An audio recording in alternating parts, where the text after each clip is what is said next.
తరాలు మారినా గిరిజనుల తలరాతలు మారడం లేదు. ప్రభుత్వాలు మారినా అభివృద్ధికి నోచుకోవడం లేదు. తమ అస్తిత్వం కోసం ఇప్పటికీ ఉద్యమాలు సాగిస్తూనే ఉన్నారు. పోరాట యోధుడు కొమరం భీం ఆశయం ఇంకా నెరవేరడం లేదు. అధికారుల అలసత్వం, పాలకుల నిర్లక్ష్యం కారణంగా జల్ జంగిల్ జమీన్ కోసం ఎదురుచూపులు తప్పడం లేదు. అడవులే ఆయువు పట్టుగా జీవనం సాగిస్తున్న ఆదివాసుల బతుకులు ఎక్కడ వేసిన గొంగళి అక్కడే అన్న చందంగా మారాయి. ఆధునిక యుగంలోనూ కనీస సౌకర్యాలకు నోచుకుని అభివృద్ధికి ఆమడ దూరంలోనే జీవనం సాగిస్తున్న అడవి బిడ్డలపై ఆదివాసీ దినోత్సవం సందర్భంగా ఎస్ఎక్స్ న్యూస్ ప్రత్యేక కథనం.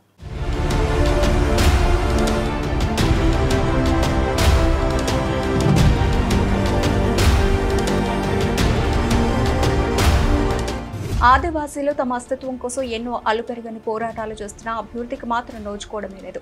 ప్రభుత్వాలు, పాలకులు మారిన ఆదివాసీల తలరాతలు మారినట్లు కనిపించడం లేదు. తమ హక్కుల కోసం నిరంతరంగా గళం విప్పుతూనే ఉన్నారు. ప్రధానంగా ఆదివాసీలను నిరక్షరాస్యత, ఆరోగ్య సమస్యలు, పేదరికం వెంటాడుతూనే ఉన్నాయి.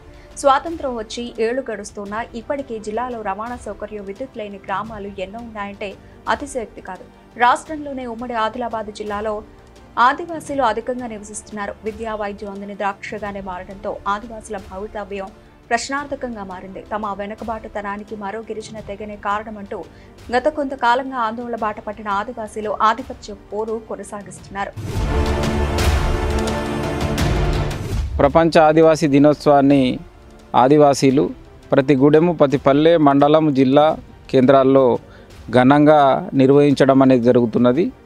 ఆ రోజు 1994లో ఐక్యరాజ్య సమితి సభ్య దేశాలన్నీ కూడా ప్రపంచ ఆదివాసీ దినోత్సవాన్ని జరుపుకోవాలని పిలిపించినప్పటి నుండి ఇప్పటి వరకు ఆదివాసీలే స్వయంగా ముందుకొచ్చి వాళ్ళు ఘనంగా తమ పండుగ వాతావరణం జరుపుకుంటున్నారు. కానీ ప్రభుత్వాలు, పాలకులు ఎవరు అధికారంలోకి వచ్చినప్పటికీ కూడా ఈ యొక్క ప్రపంచ ఆదివాసీ దినోత్సవాన్ని అధికారికంగా జరపడంలో పూర్తిగా విఫలమైనని చెప్పేసి మేము భావిస్తున్నాం.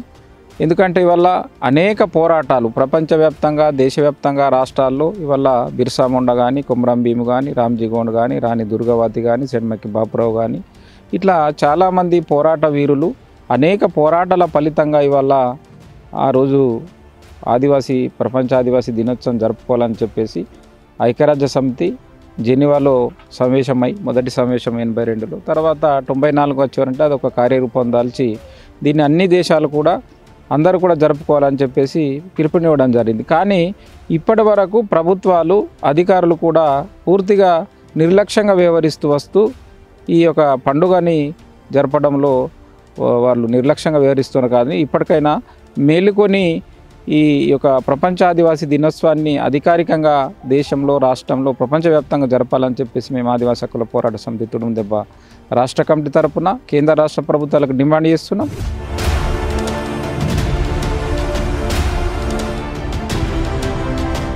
తమ హక్కుల కోసం ఆదివాసీ గిరిజనులు గత కొన్నేళ్లుగా పోరాటాలు చేస్తూనే ఉన్నారు. ముఖ్యంగా లంబాడాలను ఎస్టీ జాబితా నుంచి తొలగించాలంటూ ఉడుంపట్టుతో ఉద్యమాలు చేస్తున్నారు. అవకాశాలన్నీ లంబాడా తెగకే దక్కడంతో తమకు తీవ్ర అన్యాయం జరుగుతోందని ఆదివాసీలు మండిపడుతున్నారు. ఆదివాసీలకు రక్షణగా ప్రత్యేక చట్టాలు ఉన్నా వాటి అమలులో కేంద్ర రాష్ట్ర ప్రభుత్వాలు చిత్తశుద్ధి చూపడం లేదంటూ హక్కుల కోసం నిరంతరం పోరాటాలు చేస్తూనే ఉన్నారు. లంబాడాలకు వ్యతిరేకంగా రాష్ట్ర వ్యాప్తంగా ఉద్యమాలు రగిలిస్తూనే ఉన్నారు. అడవుల్లో విసిరిపారేసినట్టు కనిపించే ఆదివాసుల జీవనాన్ని మరింత మెరుగుపరిచేందుకు 1982 ఆగస్టు 9న ఐక్యరాజ్య సమితి ప్రపంచ ఆదివాసుల దినోత్సవం ప్రకటించింది. అప్పటి నుంచి ఆగస్టు 9న ప్రపంచ ఆదివాసుల దినోత్సవాన్ని గిరిజనులు ఘనంగా జరుపుకోవడం ఆనవాయితీ. చేజారిపోయిన యూనివర్సిటీ ఆదివాసీ గిరిజనులకు ఉన్నత విద్యావకాశాలు కల్పించేందుకు గత ప్రభుత్వం ఉట్నూరుకు గిరిజన యూనివర్సిటీని మంజూరు చేసింది. కానీ చివరి నిమిషంలో దాన్ని వరంగల్ జిల్లాకు తరలించడం జరిగింది. వచ్చినట్లే వచ్చి యూనివర్సిటీ చేజారిపోవడంతో ఆదివాసీ యువకులు ఆందోళన బాట పట్టిన సందర్భాలు ఉన్నాయి. అన్ని రకాల వసతులు, అవకాశాలు ఉన్న గిరిజన యూనివర్సిటీని ఏర్పాటు చేసేందుకు అప్పటి టీఆర్ఎస్ రాష్ట్ర ప్రభుత్వం ఆసక్తి చూపించడం లేదన్న ఆరోపణలు ఉన్నాయి. ఉట్నూరుకు మంజూరైన యూనివర్సిటీని ఇతర ప్రాంతాలకు తరలించడంపై ఆదివాసులు మండిపడుతున్నారు.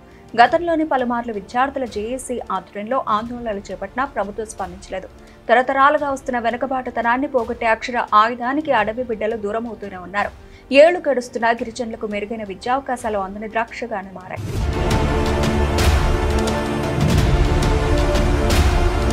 గిరిజనుల సర్వతోముఖాభివృద్ధికి 1975లో ఉట్నూరు ప్రధాన కేంద్రంగా ప్రత్యేకంగా సమగ్ర గిరిజన అభివృద్ధి సంస్థ ఐటీడీఏను ఏర్పాటు చేసింది కేంద్ర ప్రభుత్వం. అయినప్పటికీ ఐటీడీఏ ద్వారా ఆశించిన స్థాయిలో ఫలితాలు కనిపించడం లేదు.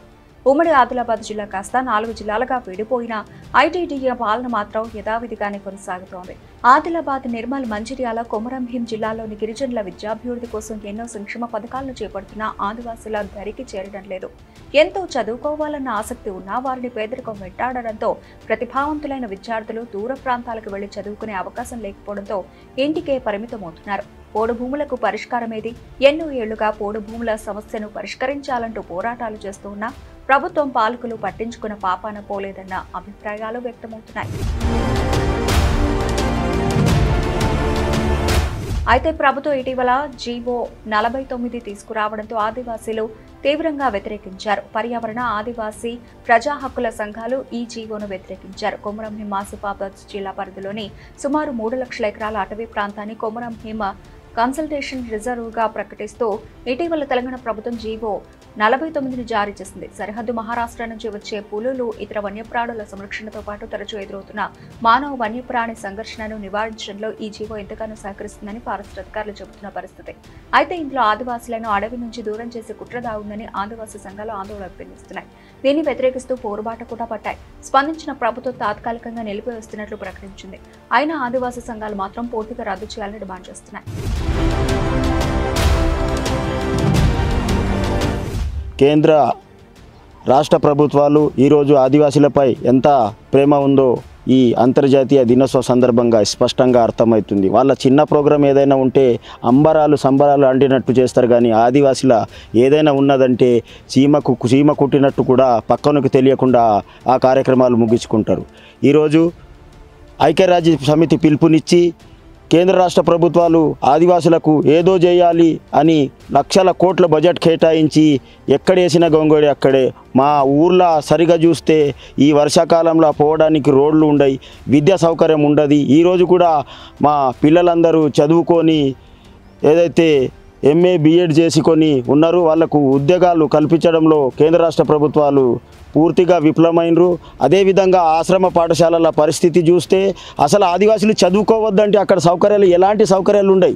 ఏం చూసినా కానీ అక్కడ సరైన ఫుడ్ ఉండదు, బాత్రూమ్లు ఉండయి, మళ్ళీ టీచర్లు ఉండరు, కరెక్ట్ టైంకు సబ్జెక్ట్ చెప్పే వాళ్ళు లేదు. మళ్ళా ఏం చెప్తారు పెద్ద నాయకులేమో వేదికలు ఎక్కించి విద్యతోనే మనం ముందుకు పోతాం విద్య.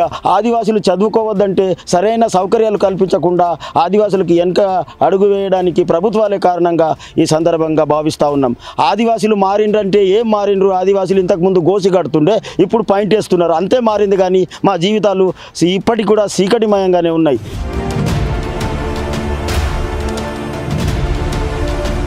జిల్లాలో పోడు భూములు సాగు చేస్తున్న అర్హులైన గిరిజన రైతులందరికీ హక్కు పత్రాలు ఇస్తామని గత ప్రభుత్వం ప్రకటించి రైతుల నుంచి దరఖాస్తులు కూడా స్వీకరించారు. అయినా ఇంతవరకు హక్కు పత్రాలు ఇవ్వలేదు, కనీసం పరిష్కార మార్గం కూడా చూపలేదు. దాంతో పోడు రైతులు అనేక ఇబ్బందులు ఎదుర్కోవాల్సి వస్తోంది.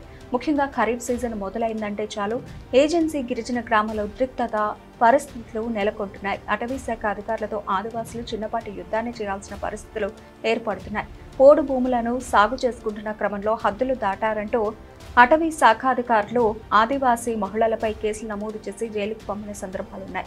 దీంతో ప్రాణాలను అరచేతిలో పెట్టుకుని భయంగా పోడు సాగు చేయాల్సిన దుస్థితి ఏర్పడుతోందని ఆదివాసులు ఆవేదన వ్యక్తం చేస్తున్నారు. ప్రభుత్వ ప్రకటనతో వేల మంది గిరిజన రైతులు హక్కుపత్రాల కోసం దరఖాస్తులు చేసుకున్నా అమలుకు నోచుకోకపోవడంతో ఎదురుచూపులు తప్పడం లేదు.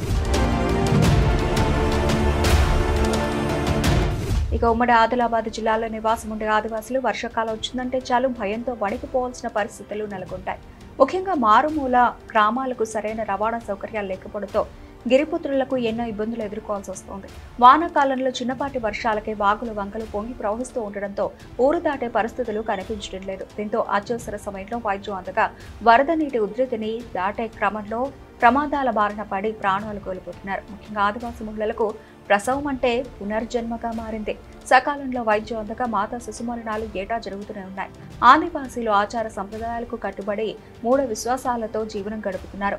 అలాగే తరతరాలుగా వెంటాడుతున్న రక్తహీనత, పౌష్టికాహార లోపంతో ఆదివాసులు బక్కచిక్కిపోయి బలహీనపడుతూ మరీ దయనీయంగా కనిపిస్తున్నారు. దీని కారణంగా ఆదివాసీలను భయంకర వ్యాధులు చుట్టుముట్టి ఏటా ఎంతో మంది మృత్యువాత పడుతున్నారు.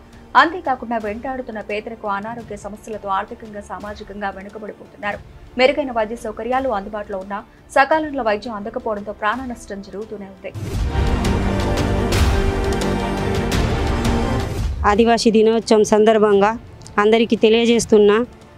అది ప్రపంచ ఆదివాసీ దినోత్సవం సందర్భంగా నేను అందరికీ తెలియజేస్తున్నా. ఒకటేమంటే దినోత్సవం చేస్తున్నారు, అందరూ కలిసి చేస్తున్నారు, పెద్ద ఎత్తున చేస్తారు, ఇలాంటి దాంట్లో చేస్తున్నారు. కానీ మా ఆదివాసీ మహిళల గురించి చూస్తే ఎక్కడ చూసినా పల్లెటూరులో కానీ ఎక్కడన్నా కానీ మా మహిళల గురించి చూస్తే ఎక్కడ కూడా అభివృద్ధి లేదు. మళ్ళీ టెక్నాలజీ గత 75 సంవత్సరాలు అయిపోయాక కూడా టెక్నాలజీ ఎన్నో మారినాయి, కానీ మా మహిళల బతుకు మారలేదు, ఆదివాసుల బతుకు అస్సలే మారలేదు. ఎక్కడ చూసినా చిన్న పల్లెటూరులో కూడా కనీసం ఒక రోడ్డు సౌకర్యం కూడా లేదు. రోడ్ల గురించి చూస్తే వాళ్ళు డెలివరీ కానీ గర్భవతులు వెళ్తే పాపం వాళ్ళు బయట వెళ్తే కనీసం వాళ్ళు తిరిగి వస్తారా లేదా అన్నట్టు ప్రాణం భయపడి వాళ్ళు వెళ్తున్నారు. కొందరు చనిపోయిన రోజులు కూడా ఉన్నాయి. గత సంవత్సరంలోనే 2 సంవత్సరంలోనే మాట, ఇంకా ఎక్కువ కూడా కాలేదు. ఇంత టెక్నాలజీ పెరిగినా కూడా ఇప్పుడు కూడా ఆదివాసుల బతుకులు మారతలేవు అంటే సందర్భంగా చూస్తే ఇప్పుడు టెక్నాలజీ ఏమన్నా తక్కువ లేదు. కనీసం ఇప్పుడు కూడా పువ్వులు కానీ ఇప్ప పువ్వులు కానీ అవే పనులు చేస్తున్నారు. చేన్ల బుట్టల్లో కానీ ఏమో అవి చిన్న చిన్న పనులే చేస్తున్నారు. కానీ వాళ్ళకు ఏదన్నా ఉపాధి కల్పియండి కదా. మహిళలు అందరిలో వెనుకబడి ఉన్నారు. కాబట్టి నేను చెప్తున్నా, ఫస్ట్ రోడ్లు కూడా ఎక్కడ లేవు. అదే ఖచ్చితంగా రోడ్లు లేక ఎక్కడ సౌకర్యం లేవు రోడ్లది కానీ ఏ సౌకర్యం లేక అక్కడ ఖచ్చితంగా సౌకర్యంగా వాళ్ళకు కల్పించాలి. ఏజెన్సీ ప్రాంతంలో నివసిస్తున్న ఆదివాసీలకు ఉద్యోగ ఉపాధి అవకాశాలు దూరం అవుతూనే ఉన్నాయి. ఆదివాసీలకు ఉద్యోగ భద్రత కల్పించేందుకు గత ప్రభుత్వం జీవో నంబర్ 3 తీసుకొచ్చింది. కానీ గత 2 ఏళ్ల క్రితమే సుప్రీంకోర్టు ఈ జీవోను రద్దు చేయడంతో ఉద్యోగ అవకాశాలు కరువు అవుతున్నాయి. ఏజెన్సీ ప్రాంత ఉపాధ్యాయ పోస్టుల్లో గిరిజనేతరులకు కూడా అవకాశాలు కల్పించాలంటూ దేశ అత్యున్నత న్యాయస్థానం తీర్పునివ్వడంతో ఆదివాసుల ఆశలు ఆవిరయ్యాయి. దీంతో ఏజెన్సీలో స్పెషల్ జీఎస్సీకి అవకాశమే లేకుండా పోయింది. అసలే అంతంత మాత్రంగా చదువుకుంటున్న ఆదివాసీలకు ప్రభుత్వ ఉద్యోగం గగనంగా మారింది. ప్రభుత్వం జీవో నంబర్ 3 మళ్లీ పునరుద్ధరించకపోవడంతో ఎంతో మంది నిరుద్యోగులు ఉద్యోగ అవకాశాల కోసం ఎదురు చూడాల్సి వస్తోంది. ఇకనైనా ప్రభుత్వం జీవో నంబర్ 3 తీసుకొచ్చి ఏజెన్సీ ప్రాంత ఉద్యోగాలను స్థానికులకే కేటాయించాలని డిమాండ్ చేస్తున్నా ప్రభుత్వాలు పట్టించుకున్నట్లే కనిపించడం లేదు. నిరంతరంగా ఆదివాసులు తమ హక్కుల కోసం పోరాటాలు చేస్తున్నా పాలకులు నిర్లక్ష్యానికి గురవుతూనే ఉన్నారు.